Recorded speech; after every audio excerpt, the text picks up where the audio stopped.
السلام علیکم ورحمۃ اللہ وبرکاتہ۔ ایم بابو تھنولی اسلامک اسٹوڈیو سے ایم بابو تھنولی اپنے چاہنے والے، دیکھنے سننے والوں کے سامنے ایک مرتبہ پھر بھی حاضر ہے۔ ایم بابو تھنولی اسلامک اسٹوڈیو سے آپ کے لیے وظائف، آپ کے لیے آپ کے مسائل ان کا حل، آپ کے لیے روحانی علاج، جسمانی علاج اور خصوصاً قرآن کی تعلیمات دی جاتی ہیں۔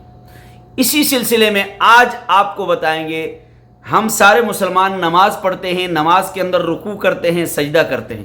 اگر ویڈیو اینڈ تک دیکھیں گے تو سمجھ آ جائے گا مسئلہ، لیکن اگر یوں کر دیا تو مسئلہ سمجھ نہیں آنا۔ اینڈ تک، آخر تک دیکھیں گے تو مسئلہ سمجھ آئے گا۔ آج آپ کو سمجھائیں گے رکوع اور سجدے کی تسبیحات کے مسائل، رکوع اور سجدے کی تسبیحات کے مسائل۔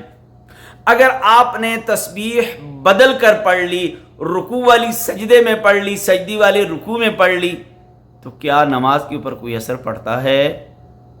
بھول کر پڑھ لینے سے کوئی اثر نہیں ہے۔ جان بوجھ کر روزانہ ایسا کرے گا تو یہ مکروہ تنزیہی ہے، خلاف سنت ہے۔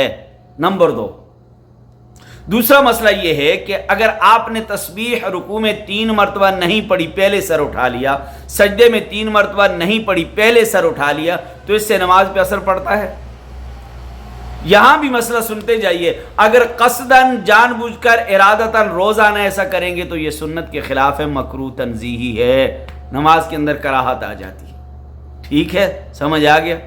اب اس سے آگے چلیں۔ اسی طرح اگر امام نے تسبیح پڑھ لی اور امام نے سر اٹھا لیا اور آپ نے ابھی نہیں پڑھی، تو آیا آپ امام کی اقتداء کریں گے یا آپ رکوع میں اور سجدے میں تسبیح پوری کرتے رہیں گے، تسبیحات پڑھتے رہیں گے؟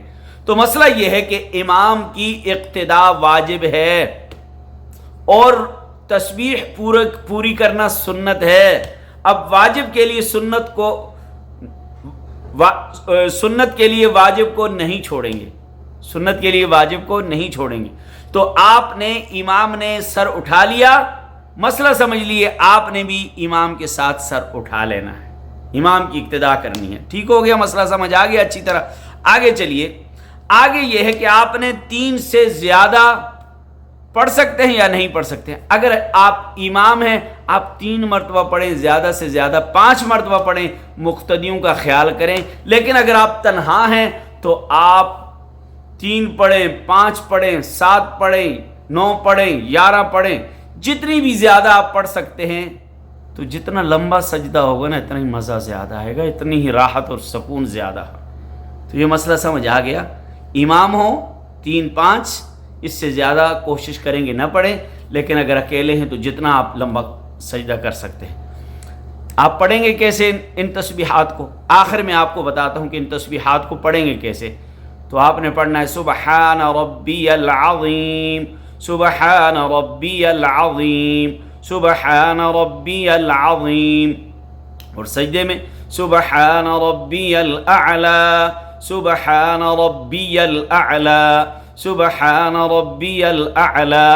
امید ہے کہ آج کی ہماری معلوماتی ویڈیو آپ کو بہت اچھی لگی ہوگی، اور آپ کا حق بنتا ہے کہ نماز کے، رکوع کے، سجدے کے ان مسائل کو دوسرے مسلمانوں تک ضرور پہنچائیں، دوسروں تک۔ اگر آپ چاہتے ہیں کل آپ کو اسی طرح کوئی نئے مسائل ملیں، آپ گھنٹی والے بٹن کو ضرور دبائیں۔ اگر چینل سبسکرائب نہیں کیا تو ضرور سبسکرائب کریں۔ السلام علیکم۔